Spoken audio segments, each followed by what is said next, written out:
ಮಯ್ಯಾಸ್ ಕಿಚನ್ಗೆ ಎಲ್ಲರಿಗೂ ಸ್ವಾಗತ. ನಾನು ಶೈಲಾಮಯ್ಯ. ಇವತ್ತಿನ ಹೊಸ ರುಚಿಯೊಂದಿಗೆ ಈ ರಸಮನ್ನು ಕ್ವಿಕ್ಕಾಗಿ ಲೈಟಾಗಿ 5 ನಿಮಿಷದಲ್ಲಿ ಬೇಗನೆ ಮಾಡುವಂತಹ ಟೊಮೆಟೊ ರಸಮ್. ಇದು ತುಂಬ ಕಷ್ಟವೂ ಇಲ್ಲದೆ ಕಡಿಮೆ ಇಂಗ್ರೀಡಿಯೆಂಟ್ಸ್ನೊಂದಿಗೆ ತುಂಬ ಟೇಸ್ಟಿಯಾಗಿರುವಂತಹ ಅನ್ನ ಹಾಗೂ ಇಡ್ಲಿ ಜೊತೆ ಕೂಡ ಸರಿ ಹೊಂದುವಂತಹ ಸಿಂಪಲಾದ ಟೊಮೆಟೊ ರಸಮ್ ಇದು.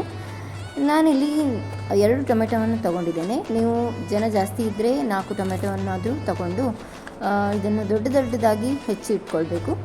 ನಂತರ ಇದನ್ನು ಇಟ್ಕೊಂಡದ್ದನ್ನು ಮಿಕ್ಸಿ ಜಾರ್ಗೆ ಹಾಕ್ಕೊಂಡು ನುಣ್ಣಗೆ ಪೇಸ್ಟ್ ಮಾಡಿಕೊಂಡು ಬರಬೇಕು. ಇದನ್ನು ಬೇಯಿಸಿ ಹಾಕೊಳ್ಳೋ ಅಗತ್ಯ ಇಲ್ಲ, ಹಾಗೆಯೇ ಡೈರೆಕ್ಟಾಗಿ ಕಟ್ ಮಾಡಿ ಹಾಕ್ಕೊಂಡು ಹೀಗೆ ರುಬ್ಬಿಟ್ಕೊಂಡು ಇನ್ನೊಂದು ಪಾತ್ರೆಗೆ ಹಾಕ್ಕೊಳ್ಬೇಕು. ಹಾಗೆಯೇ 3ರಿಂದ 4 ಲೋಟ ಆಗುವಷ್ಟು ಎಕ್ಸ್ಟ್ರಾ ನೀರನ್ನು ಕೂಡ ಸೇರಿಸಿ ಚೆನ್ನಾಗಿ ಕುದಿಲಿಕ್ಕೆ ಬಿಡಬೇಕು. ಇದಕ್ಕೆ ಜೀರಿಗೆ ಹಾಗೂ ಕಾಳು ಮೆಣಸನ್ನು ಹೀಗೆ ಕುಟ್ಟಾಣಿಯಲ್ಲಿ ಹಾಕಿ ಕುಟ್ಟಿ ಪುಡಿ ಮಾಡಿಕೊಂಡು ಇಟ್ಕೊಳ್ಬೇಕು. ಇದರ ಟೇಸ್ಟ್ ತುಂಬಾ ಚೆನ್ನಾಗಿರ್ತದೆ.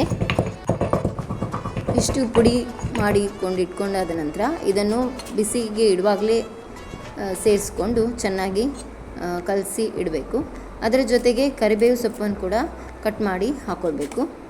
ನಂತರ ಅದಕ್ಕೆ 1 ಲೋಟ ಆಗುವಷ್ಟು ಹುಣಸೆ ರಸವನ್ನು ಕೂಡ ಹಾಕ್ಕೊಳ್ಬೇಕು.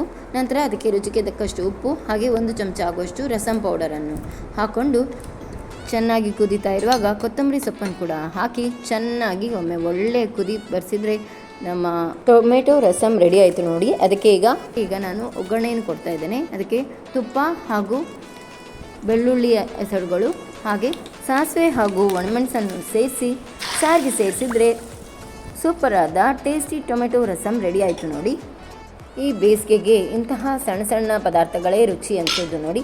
ಈ ಮಸಾಲೆ ಪದಾರ್ಥಗಳೆಲ್ಲ ಸೇರೋದೇ ಇಲ್ಲ, ಹಾಗಾಗಿ ಈ ಥರ ಸಿಂಪಲಾದ ಸಾರು ತಂಬುಳಿಗಳೇ ಹಿತವಾಗಿ ಇರ್ತದೆ. ರಸಮ್ ಪೌಡರ್ ಎಲ್ಲ ಸೇರಿಸಿ ಮಾಡಿರೋದ್ರಿಂದ ಈ ಸಾರಿನ ಘಮ ಒಳ್ಳೆ ಚೆನ್ನಾಗಿ ಬರ್ತದೆ. ಇದು ಬಿಸಿ ಬಿಸಿ ಅನ್ನದ ಜೊತೆ ತಿನ್ನಲಿಕ್ಕೆ ತುಂಬಾ ಚೆನ್ನಾಗಿರ್ತದೆ. ಬೇಸಿಗೆಗಂತೂ ಹೇಳಿ ಮಾಡಿಸಿದಂಥ ಸಾರು.